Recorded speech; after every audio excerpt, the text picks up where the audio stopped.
Chapter 3. Absorb the Master's Powers. The Mentor's Dynamic.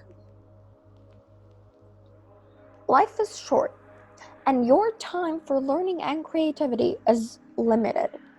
Without any guidance, you can waste valuable years trying to gain knowledge and practice from various sources. Instead, you must follow the examples set by masters throughout the ages and find the proper mentor. The mentor-prodigy relationship is the most efficient and productive form of learning. The right mentors know where to focus your attention and how to challenge you. Their knowledge and experience becomes yours. They provide immediate and realistic feedback on your work so you can improve more rapidly. Though an intense person-to-person interaction, you absorb a way of thinking that contains a great power and can be adapted to your individual spirit. Choose the mentor who best fits your needs and connects to your life's task. Once you have internalized their knowledge, you must move on and never remain in their shadow. Your goal is always to suppress mentors in mastery and brilliance.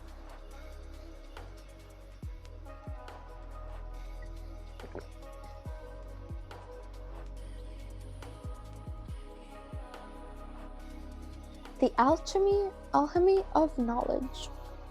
Growing up amid poverty in London seemed to be the late feat of Michael Faraday. Born 1791, died 1867, was pretty much sealed for him at birth. He would either follow in his father's footsteps and become a blacksmith, or he would pursue some other manual trade. His options were severely limited to his circumstances. His parents had 10 children to feed and support. Their father worked sporadically because of illness, and the family needed additional income. The parents waited anxiously for the day that young Faraday would turn 12 and could get a job or begin some kind of apprenticeship.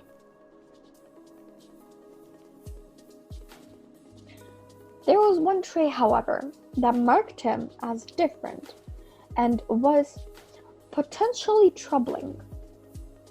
He had an extreme active mind, one that was perhaps unsuited for a career that would entail mostly physical labor. Some of his mental restlessness was inspired by the particular religion his family belonged to. They were Sandemanians, obsessed of Christianity. Its adherents believed that God's presence was manifested in every living thing and every natural phenomenon. By continuing with communing with God on a daily basis and getting as inwardly close to Him as possible, they could see and feel His presence everywhere in the world. Young Faraday was steeped in this philosophy, where he was not doing errands or chore for his mother. He would wander in the streets of central London, observing the world around him with utmost intensity. Nature, it seemed to him, was full of secrets he wanted to ponder and unravel, because he was taught that divine presence was everywhere. Everything interested him, and his curiosity was limitless. He would ask endless questions to his parents, or anyone he could find, about plants or minerals, or any seemingly inflexible occurrence in nature. He seemed hungry for knowledge and frustrated by his lack of means to get it. One day, he wandered into a nearby shop that bound and sold books. The sight of so many shiny books on the shelves astounded him. His own schooling had been minimal, and he only really known about one book in his life, the Bible. The Sandalmanians believed that the scripture was the living embodiment of the Lord's will and contained something of his presence. To Faraday, this meant that the printed words on the Bible had a kind of magical power. He imagined that each of the books in this shop opened a different world of knowledge, or a form of magic in his own right. The owner of the shop, George Rybu, was instantly charmed by the young man's reference for his books. He had never met someone quite so intense at such a young age. He encouraged him to return, and soon Faraday became a frequent in the shop. To old Faraday's family, Ribau gave him a job as a delivery boy. Impressed with his work ethic, he invited him to join the shop itself as an apprentice bookbinder. Faraday happily accepted, and in 1805 he began his 7-year apprenticeship. In the initial months of the job, surrounded by all these books, the young man could hardly believe in his fortune. New books were rare commodities in those days, luxury items for the well-to-do. Not even a public library contained what could be found in Rybu's shop.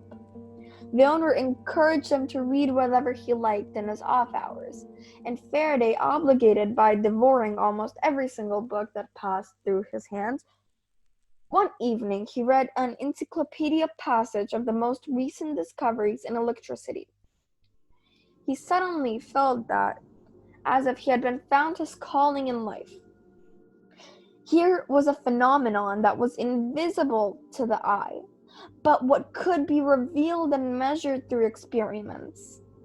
This process of uncovering nature's secrets through experiments enthralled him. Science. It seemed to him it was a great quest to unravel the mysteries of creation itself. Somehow, he would transform himself into a scientist. This was not a realistic goal on the part, and he knew it. In England at the time, access to laboratories and to science as a career was only open to those with a university education, which meant those from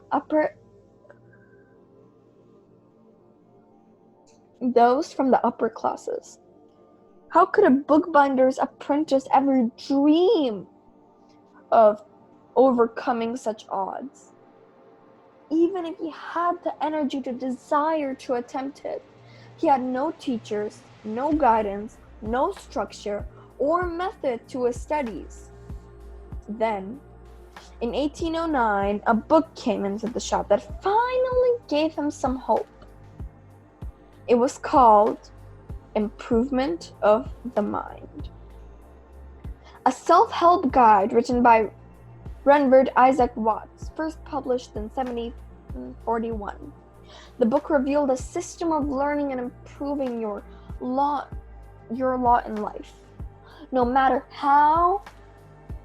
your social class. It prescribed courses of action that anyone could follow, and it promised results. Faraday read it over and over, carrying with him wherever he went. He followed the book's advice to the letter. For Watts, learning had to be an active process. He recommended not just reading about scientific discoveries, but actually recreating experiments that led to them. And so, with Ribau's blessing, Faraday began a series of basic experiments in electricity and chemistry in the back room of the shop. Watts advocated the importance of having teachers not just learning from books. Faraday dutifully began to attend numerous lectures on science that were popular in London at the time. Watts advocated not just listening to the lectures, but taking detailed notes, then reworking the notes themselves. All of this imprinting the knowledge deeper in the brain. Faraday would take this even further.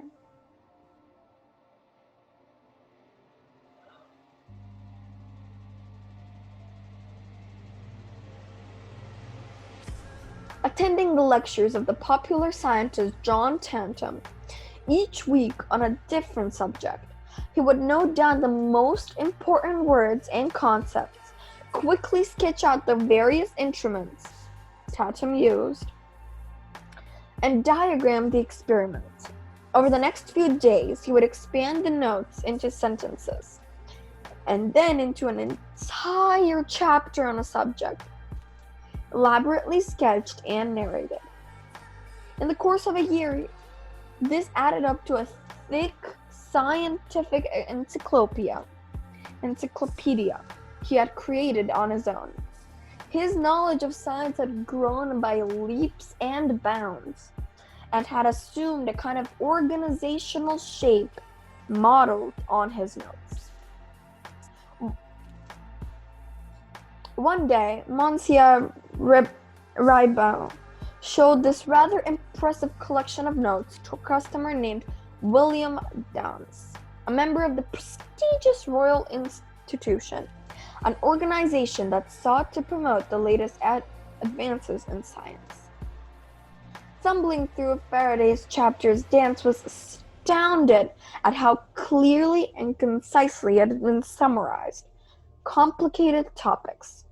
He decided to invite the young man to attend a series of lectures by the renowned and recently knighted chemist Humphrey Davy, to be given at the Royal Institution, where Davy was director of the chemistry laboratory.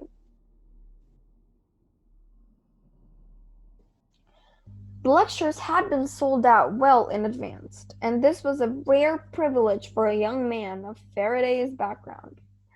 But for him, it was much more fateful than that.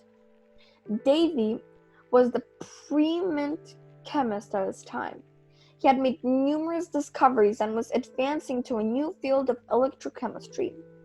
His experiments with various gases and chemicals were highly dangerous and had led to numerous accidents. This only added up to reputation as a fearless warrior for science. His lectures were events. He had a flair for dynamic performing clever experiments before a dazzled audience. He came from a modest background and had raised himself to height of science, having gained the attention of some valuable mentors. To Faraday, Davy was the only living scientist he could model himself after considering Davy's lack of any solid formal education.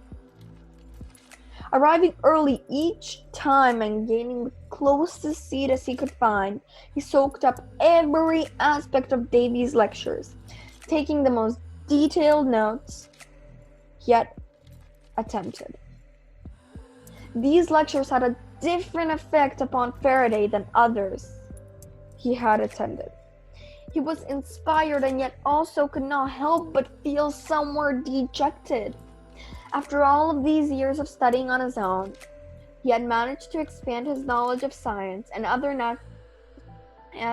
the other natural world. But science does not consist of the accumulation of information. It is a way of thinking, of approaching problems. The scientific spirit is creative. Faraday could feel it in Davy's presence as an amateur scientist looking at the field from the outside. His knowledge was one-dimensional and the world and would lead nowhere.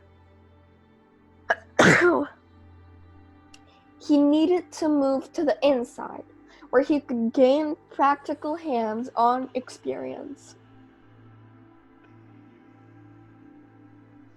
become part of the community, and learn how to think like a scientist, and to move closer to the specific spirit and absorb its essence, he would need a mentor.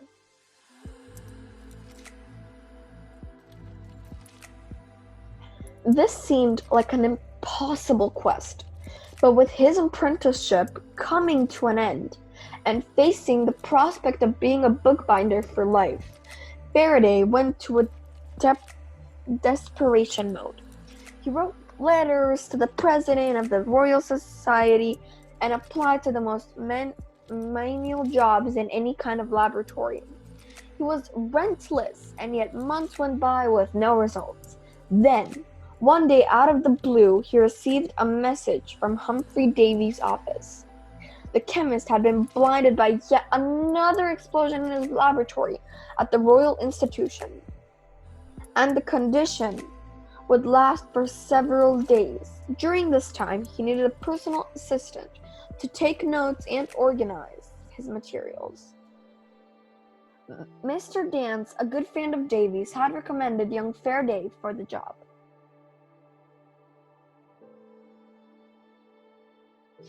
There seemed something faithful, even magical, in this occurrence. Faraday would have to make the most of it, do whatever he could do to impress the great chemist, awestruck to be in Davy's presence. Faraday listened with utmost intensity to every one of his instructions and did no more than what was asked for. When Davy, however, had recovered his sight, had thanked Faraday for his work and made clear that the Royal Institution already had a laboratory assistant, and there were simply no openings for him on any level.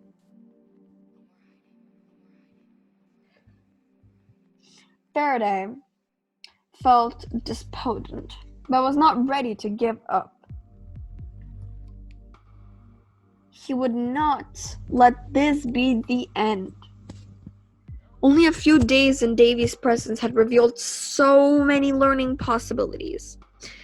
Davy liked to talk about his ideas as they occurred to him and gained feedback from anyone around him. Discussing with Faraday's one experiment he was planning to afforded the young man a glimpse into how his mind worked, and it was fascinating. Davy would be the ultimate mentor, and Faraday determined that he would like to make this happen. He went back to the notes he had taken on Davy's lectures. He worked them into a beautifully organized booklet, carefully handwritten and full of sketches and diagrams. He sent this off to Davy as a gift. He even wrote to him a few weeks later, reminding Davy about the experiment he had mentioned, but had probably forgotten about. Davy was notoriously absent-minded. Faraday heard nothing. But in one day, February 1813, he was suddenly summoned to the Royal Institution. That same morning, the institution's laboratory assistant had been fired for insubordination. They needed to replace him immediately, and Davy had recommended young Faraday. The job mostly involved cleaning bottles and equipment, sweeping, and lighting fireplaces. The pay was low, considerably lower than what he could gain as a bookbinder, but Faraday, hardly believing his good fortune, accepted on the spot. His education was so rapid it shocked him. It was nothing like progress he made on his own. Under his mentor's supervision, he learned how to prepare Davy's chemical mixtures, including some of the more explosive varieties. He was taught the rudiments of chemical analysis, from perhaps the greatest living practitioner of the art. His responsibilities began to grow as he was given access to the lab for his own experiments. He worked night and day to bring as much needed order to the laboratory and on shelves, and slowly their relationship deepened. Clearly, Davy saw a younger version of himself. That summer, Davy prepared to go to an extended tour of Europe and invited Faraday to come along as his laboratory assistant and valet. Although Faraday did not relish the thought of acting as a personal servant, the chance to meet some of Europe's most preeminent scientists and work closely with Davy on his experiments. He traveled with a kind of portable laboratory. It was too much to pass up. It was the best to be around him as much as possible and soak up all that knowledge. His whole way of thinking. During the trip, Faraday assisted Davy on a particular experiment that would leave a lasting impression on him. The exact chemical composition of diamonds had long been in dispute. They appeared to be composed of carbon. But how could something so beautiful be made of exactly the same substance as charcoal? There had to be more to this chemical composition. But there was no known way to divide a diamond into its constituent elements. It is a problem that had baffled many scientists. David had a long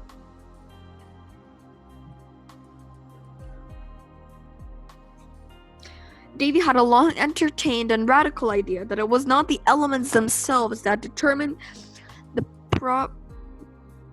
properties of things. Perhaps charcoal and diamonds had precisely the same chemical composition, but it was the changes in the underlying molecular cultive that determined their form. This was a much more dynamic view of nature, but Davy had no way to prove this until suddenly, traveling through France, an idea for the perfect experiment came to him.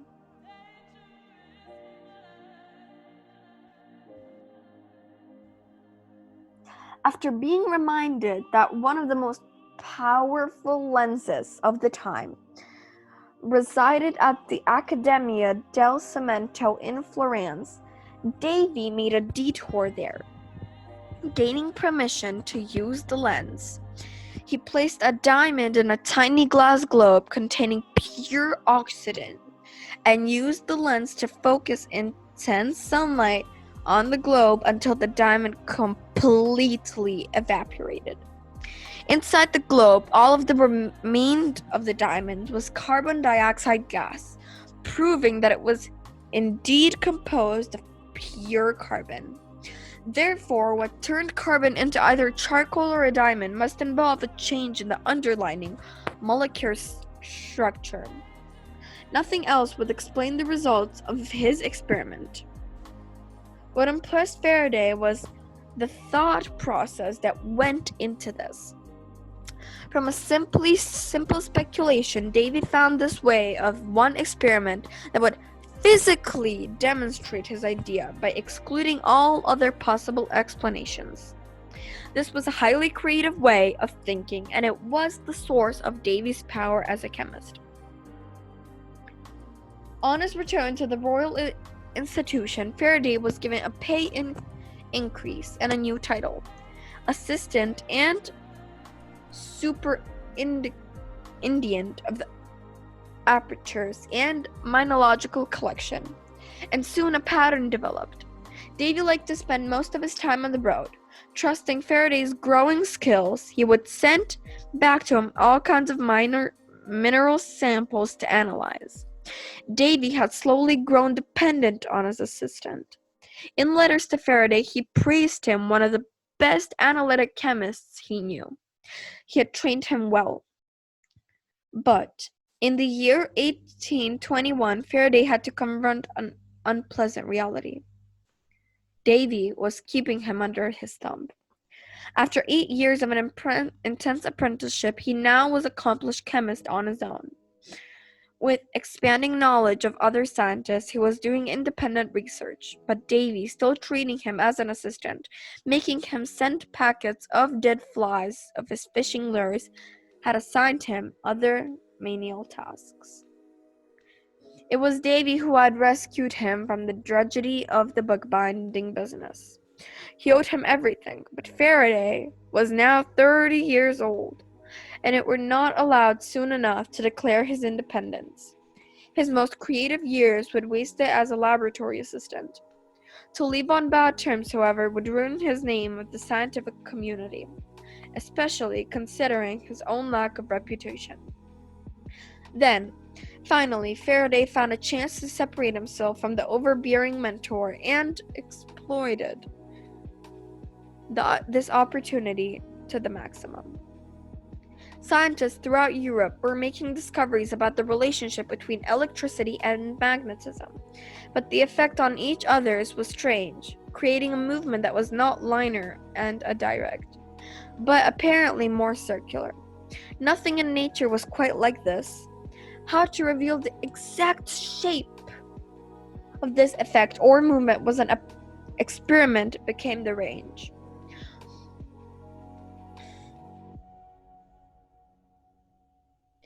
And soon Davy got involved, working with a fellow scientist named William Hyde Wallinson. They proposed the idea of that movement created by electromagnetism, more like a spiral. Involving Faraday in their experiments, they devised a way to break up the movement in small instruments that could be measured. Once this was all added up, it would show the spiral motion. About the same time, Faraday was asked by a close friend to write a review of all was known about electromagnetism for the established journal. So he began a rigorous study of the field. Thinking like his mentor, he speculated that there must be a way to physically demonstrate the motion created by electromagnetism in a continual fashion, that no one could distribute the results. One night in September 1821, he had a vision of such an experiment he put into a practice. With a bar magnet secured upright in a cup of liquid mercury, a metal that consists of electricity, Faraday placed a suspended wire buoyed by a cork in the mercury. Then the wire was changed with an electricity of the cork moved around the magnet in Prey's constant path. This reverse experiment with a wire secured in the water revealed the same pattern. This was the first time in history that electricity had been used to generate continual motion. The precursor of all electric motors, the experiment was so simple, and yet only Faraday had seen it so clearly. It revealed a way of thinking that was very much a product of David's tutelage. Feeling the weight of years of poverty crushed expectations and severe tide lifting off of him. He danced around the laboratory. He would be the discovery that would free him at last. Excited about what he had done, he rushed to have his results published. In his haste to get report out, however, Faraday had forgotten to mention the research done by Wollaston and Davy. Soon enough, the rumor spread that Faraday had actually plagiarized their work. Realizing his mistake, Faraday met with Wollaston and showed him how he reached this results independent of anyone else's work. Wollaston agreed and let the matter drop, but the rumors continued, as soon it became clear that the source of him was Davy himself. He refused to accept Faraday's explanation, and no one knew quite why. When Faraday was nominated for the Royal Society because of his discovery, it was Davy as president who tried to block it. A year later, when Faraday made yet another important discovery, Davy claimed partial credit for it. It seemed to believe that he had created Faraday from nothing, and so it was responsible for everything he did. Faraday had seen enough. Their relationship was essentially over. He would never correspond or see him again. Not having authority within the scientific community, Faraday could do as he pleased. His coming experiments would soon pave the way for all of the most important advances in electrical energy, for the field theories that would revolutionize science in the 20th century. He would go on to become one of history's greatest practitioners of experimental science, far outshining the fame of his one-time mentor.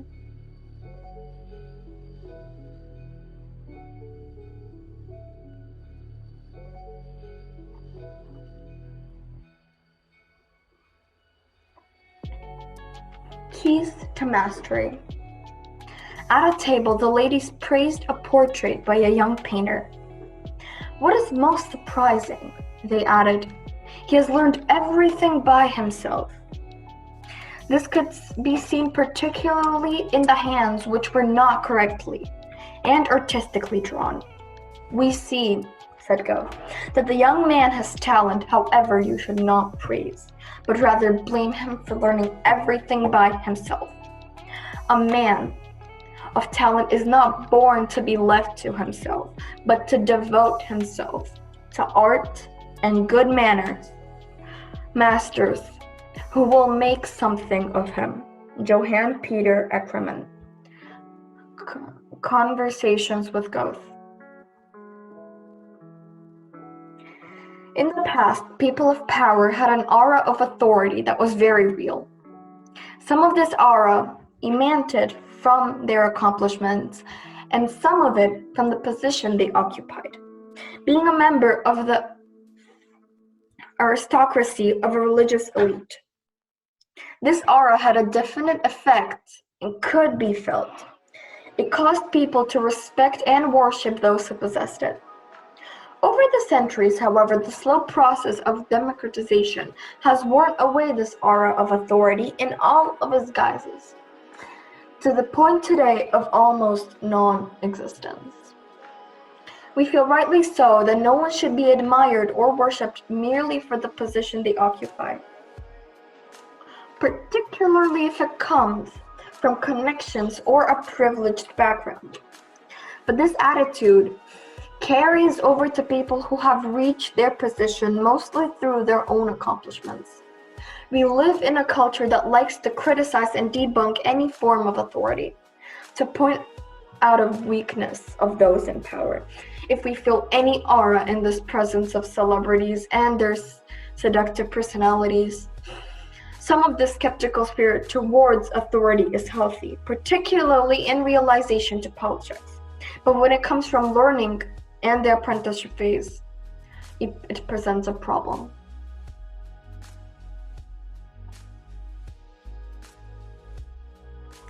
To learn acquires a sense of humility.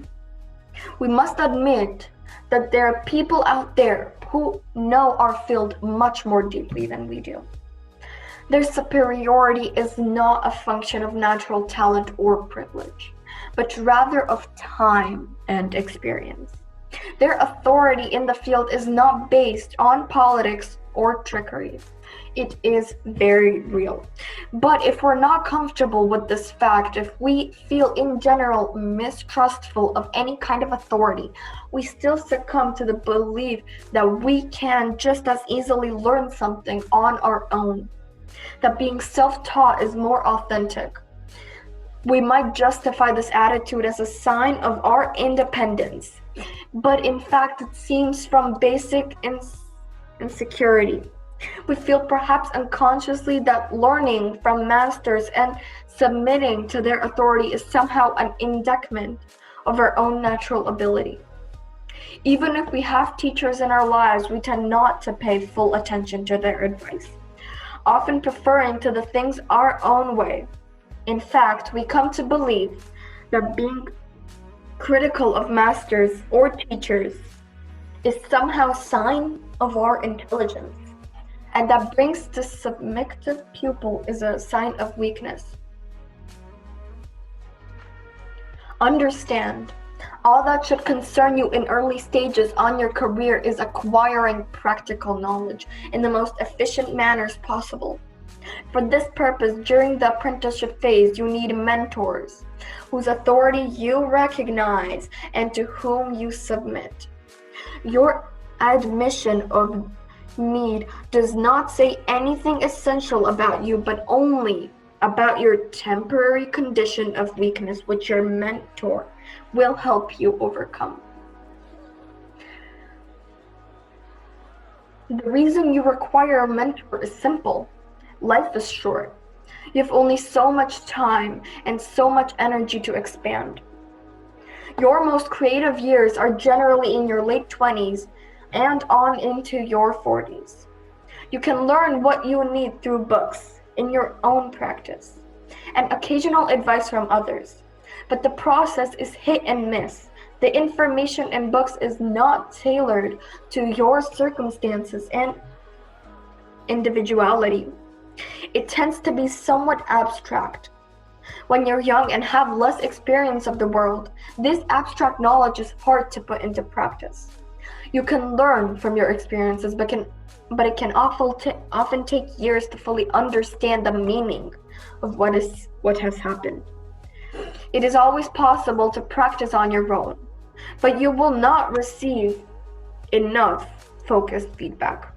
You can often gain a self-directed apprenticeship in many fields, but this could take 10 years, maybe more. Mentors do not give you a shortcut, but they streamline the process. They invariably had their own great mentors, giving them a richer and deeper knowledge of their field. Their enduring years of experience taught them invaluable lessons and strategies for learning. Their knowledge and experience becomes yours. They can direct you away from unnecessary slide path or errors. They observe you at work and provide real-time feedback, making your practice more time efficient. Their advice is tailored to absorb your circumstances and your needs. Working closely with them, you absorb the essence of their creative spirit, which you can now adapt in your own way. What took you 10 years of your own could have been done in 5 with proper direction. There is more to this than just time saved.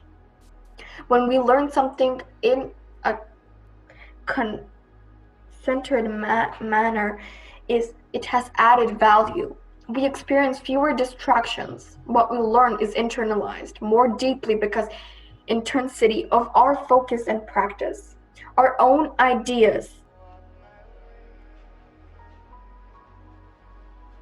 and development flourish more naturally in this shortened time frame. Having an efficient apprenticeship, we can make the most of our youthful energy and our creative potential. What makes the mentor-prodigy dynamic so intense, so productive is the emotional quality of the relationship. By nature, mentors feel more emotionally invested in your education. This can be for several reasons. Perhaps they like you or see you in a younger version of themselves. You can relive their own youth through you. Perhaps they recognize you in a special talent that will give them pleasure to cultivate. Perhaps you have something important to offer them. Mostly your youthful energy and willingness to work hard. Being useful to them can build a powerful emotional connection to work hard. Being useful to them can build a powerful emotional connection to you over time. On your part, you also feel emotionally drawn to them, admiration for their achievements, and a desire to model yourself after them. And so on with mentors, find this immensely flattering.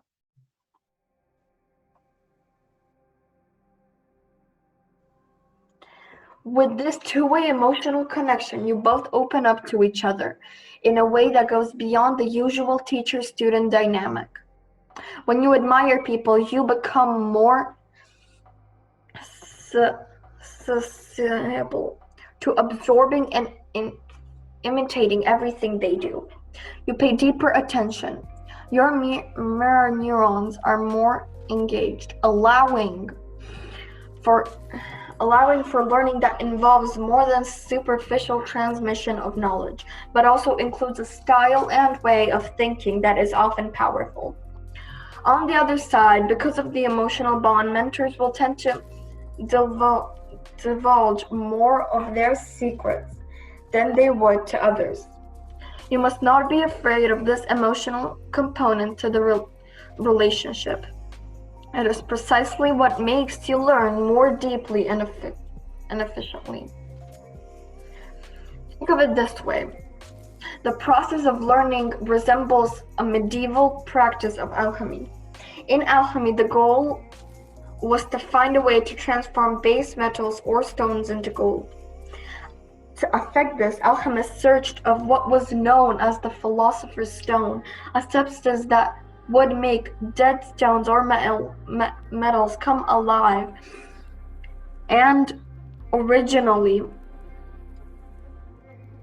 change their chemical composition into gold. Although the philosopher's stone was never discovered, it was profound relevance as a metaphor. The knowledge that you need to become a master exists out there in the world. It is not like a base metal or dead stone. This knowledge needs to be heated up and come alive within you, transforming itself into something active and relevant to your circumstances. The mentor is like the philosopher's stone. Through direct interactions with someone of experiences, you're able to quickly and efficiently heat up and animate this knowledge, turning it into something like gold. The story of Michael Faraday was the ultimate illustration of this alchemical process. His life seemed to process almost to magic, falling into one's job where he could read books, learn about science, and impress exactly the right person with his notes, leading into a connection of the ultimate mentor, Humphrey Davy. But there was a logic behind all of the apparent magic and good fortune. As a young man, he possessed an intense energy and hunger for knowledge. A kind of inner radar directed him to one bookshop in the area. Although it was pure luck that the book Improvement of the Mind fell into his hands. It took someone with such focus to recognize immediately it was worth and exploit it fully. Under Watt's guidance, his knowledge became more practical, but that same radar directed him to stop, and this book was now pointed him somewhere else. The knowledge he had gained was still too diffused and disconnected. He intuited that the only way to transform into something useful was to find a living mentor. Once he secured Davy as his man, he threw himself into the relationship with the same focus he had brought to everything else. Serving under Davy, Faraday learned all of the secrets of chemistry and electricity that the master had gleaned throughout his life. He practiced with these ideas in the laboratory, mixing chemicals for Davy and doing his own experiments. In the process, he absorbed Davy's patterns of thinking, of approaching chemical analysis and experimentation. His knowledge became increasingly active. After 8 years of this interactive dynamic yielded one of the great discoveries of science, the uncovering of the secret of electromagnetism. Faraday's own studies and what he had learned from Davy became transformed into creative energy, a form of gold. He had stayed on the path of self-apprenticeship. Out of fear or insecurity, he would have remained a bookbinder, miserably and unfulfilled. Through the alchemy of intense mentorship, he transformed himself into one of the most creative scientists in history.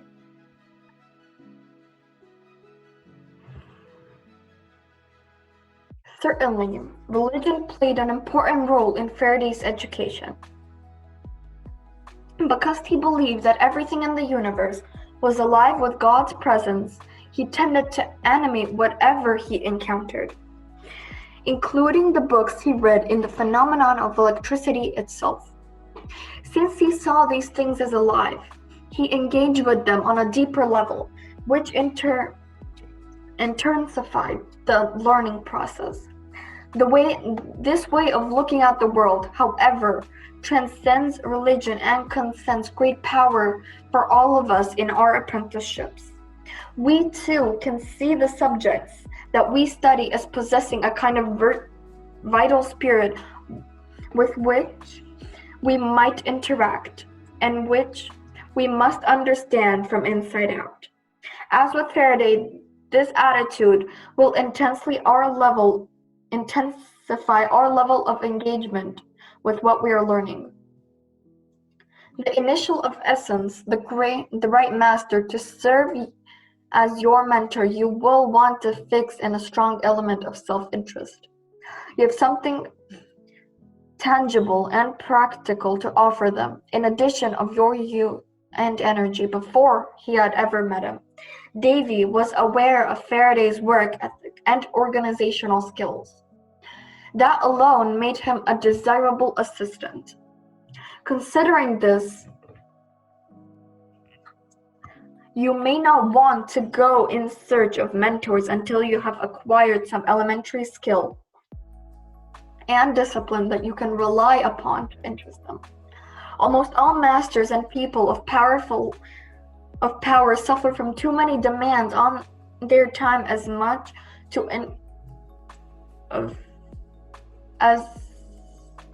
too much information to absorb. If you can demonstrate the ability to help them organize themselves on these fronts to degree that others cannot, it will be much easier to get their attention and interest them in the relationship. Do not shy away from anything menial or secretarial. If you want person-to-person access, however you can get it. Once you establish a relationship, you will find the other ways to continually hook them through their self-interest. Try to see the world through their eyes and ask the simple questions of what is they need most. Keeping their self-interest involved will only enhance any emotional connections they feel toward you. If you work on yourself first, as Faraday did, developing a solid work ethic and organizational skills, eventually the right teacher will appear in your life. Word will spread through the proper channels of your efficiency and your hunger to learn, and opportunities will come your way in any event. You should not feel timid in approaching masters. No matter how elevated their position, you will be frequently surprised of how open they can be to serving as a mentor. If the fit is right and you can have something to offer, the ability to transfer their experiences and knowledge to someone younger often provides them with a great pleasure akin to parenting. The best mentors are often those who have wide knowledge and experience and not overly specialized in their field. They can train you to think on a higher level and to make connections between different forms of knowledge. The prodigy of this is the Aristotle-Alexander the Great relationship. Philip II, Alexander's father and the king of Macedonia, chose Aristotle to mentor his 13-year-old son because the philosopher had learned and mastered so many different fields. He could thus impart to Alexander an overall love of learning and teach him how to think and reason in any kind of situation. The greatest skill of all, this ended up working to perfection. Alexander was able to effectively apply the reasoning skills he had gained from Aristotle to the politics and welfare.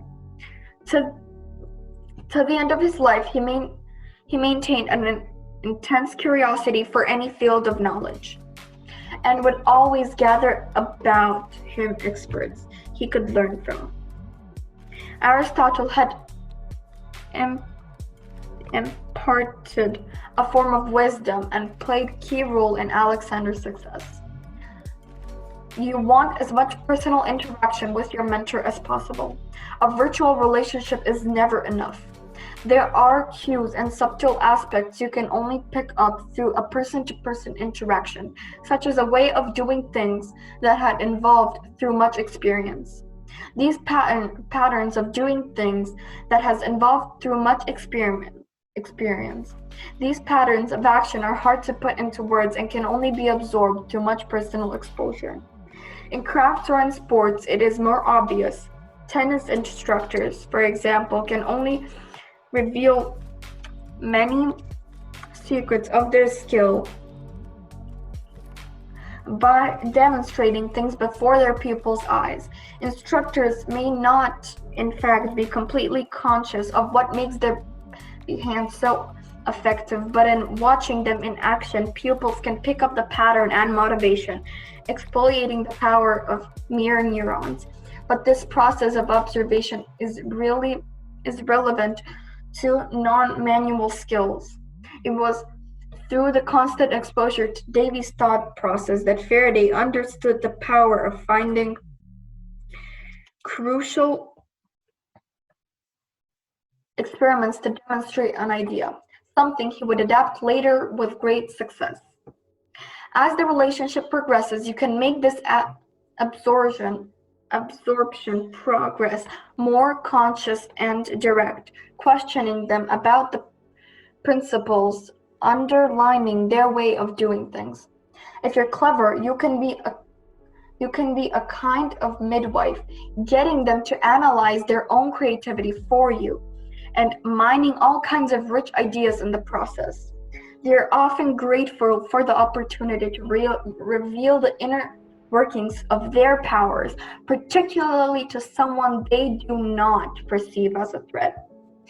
Although one mentor at a time is best, it is not always possible to find the perfect one.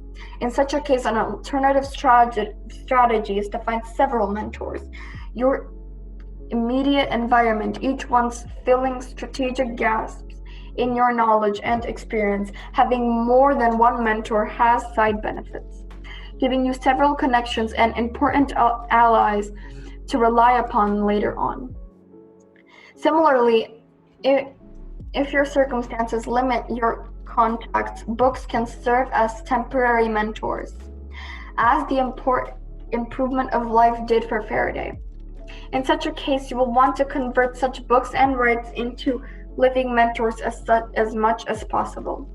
You personalize their voice, interact with the material, thinking note of writing in their margins.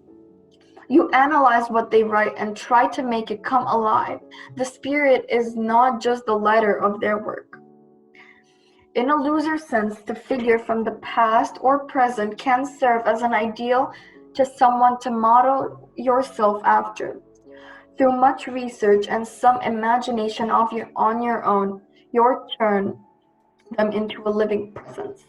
You ask yourself, what would they do in this situation or that? Countless generals have used Napoleon Bonaparte for such a purpose. Mentors have their own strengths and weaknesses. The good ones allow you to develop your own style and then to leave them when time is right. Such types can remain lifelong friends or allies, but often the opposite will occur. They grow dependent on your services and want to keep you indentured. They envy your youth and unconsciously hinder you, or become overcritical. You must be aware of if this as it develops. Your goal is to get as much out of them as possible, but at your certain point, you may pay a price. If you stay too long and let them subvert your confidence, your submitting to their authority is by no means unconditional, and the fact that your goal all along is eventually to find your way to independence, having internalized and adapted their wisdom. In this respect, a mentor relationship is often replaces elements from our childhood. Although a mentor can be a man or woman, he or she often assumes the form of a father figure. They're to guide and help us, but sometimes trying to control too much and plot our life for us. He may take any attempt at independence, even later in the relationship, as a personal assault on his authority. You must not allow yourself to feel any guilt when this time comes. To assert yourself instead, as Faraday did, you should feel resentful and even angry about this desire to hold you back, using such emotions to help you leave him. It is often the best set to this move earlier so you are emotionally prepared to make it. As the relationship progresses, you can begin to slightly distance yourself from the mentor, perhaps taking note of some of his weaknesses or character flaws, or even finding fault with most cherished beliefs. Establishing your differences with your mentor is an important part of your self-development, whether he is a good or bad parent type. In Spanish, they say, al maestro cuchara. To the master goes the knife. It is a fencing expression referring to the moment when the young and agile pupil becomes skillful enough to cut his master. But this also refers to the fate of most mentors who inevitably experience the rebellion of their proteges. Like the cut from a sword, in our culture, we tend to denigrate those who seem rebellious or at least strike the post. But rebellion has no meaning of power. It occurs without something solid and real to rebel against. The mentor or father figure gives you such a standard from which you can deviate and establish your own identity. You internalize the most important and relevant parts of their knowledge, and you apply a knife to what has no bearing on your life. It is a dynamic of changing generations, and it's sometimes the father figure has to be killed in order for the sons and daughters to have space to discover themselves. In any event, you will probably have several mentors in your life, like stepping stones along the way to mastery. At each phase in your life, you must find the appropriate teachers, getting what you want out of them, moving on and feeling no shame for this. It is the path your own mentor probably took and is the way of the world.